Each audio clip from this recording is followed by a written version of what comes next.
In July 2013, 10 U.S. soybean farmers had the opportunity to see and evaluate some of the investments of the soy checkoff firsthand through the United Soybean Board's See for Yourself program. From the importance of transportation infrastructure to the opportunities for U.S. soy meal and animal agriculture around the world, members of the 2013 See for Yourself class learned about a wide range of USB activities and initiatives.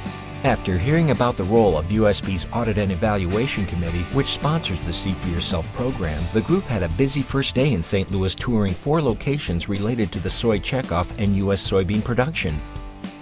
Participants first toured a barge loading facility on the Mississippi River to witness firsthand the importance of reliable locks and dams to the success of farmers around the country and the research role USB plays in the maintenance of transportation infrastructure. I support the checkoff funding infrastructure for sure. We always have to be looking for new customers, and we need to get that product to the port. The next tour at Schaeffer Manufacturing Company showed participants how soy oil can be found in many products, like lubricants and fuel additives nationwide. The afternoon began with a stop at the Donald Danforth Plant Science Center to hear from one of the center's researchers conducting promising work in soybeans about the plant's ability to adapt to environmental stressors. The first day of tours concluded at Lambert International Airport to hear about the use of B-20 biodiesel in all of the airport's fleet vehicles. Participants were surprised at the number of ways their soybeans are used just after the first day of tours.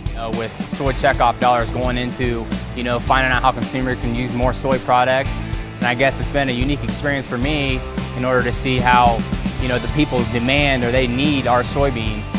Because so much U.S. soy is exported, the group traveled abroad to get a closer look. Visits to Panama and Colombia served as a perfect opportunity to educate participants on the impact the newly signed free trade agreements could have on soy exports.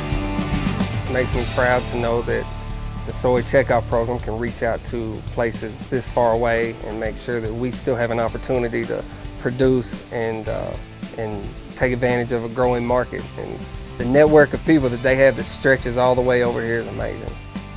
Participants first traveled to Panama to get a close-up look at the Panama Canal, which handles approximately 44% of all U.S. soy exports every year. They heard about the progress of the canal expansion and how it will accommodate ships up to 3 times the current size and, in turn, decrease travel time and shipping costs for U.S. soybeans. The program is very appropriately named. You can read and see and all of that about the Panama Canal, but until you actually are there and see for yourself the impact that made on the 10 farmers that were here, this tour was really good. I mean, you can't grasp the concept of how large and what an important part the Panama Canal plays to trade until you see for yourself. The next day began with a trip to the country of Colombia, where participants would spend the rest of the week learning about the growing soy market in the country. Participants first visited a dairy farm outside the city of Medellin. They saw how this dairy farm and others like it supplement their cows' diets with soy protein to increase the protein content of milk for a premium when sold. Once in Bogota, participants had the opportunity to taste some nutritious soy food and soy milk products distributed by a local Rotary Club to improve the diets of Colombia children and the elderly. They learned how the checkoff works with the National Soybean Research Lab at the University of Illinois, both to test the quality of the products produced and to train professionals to conduct such programs around the world. One of the things I found interesting was the Rotary Club's soy milk project with the soy cow, and that they're using that, they're actually starting with raw soybeans, a raw product, to make soy milk, and then what's left over after the milk, they're making different food products from that to distribute to the children or the elderly. A roundtable discussion with representatives from Colombia's pork and poultry checkoffs was a highlight for many participants. They heard how their soy checkoff is helping those organizations increase egg and meat consumption in the country, which will help increase soy exports to Colombia.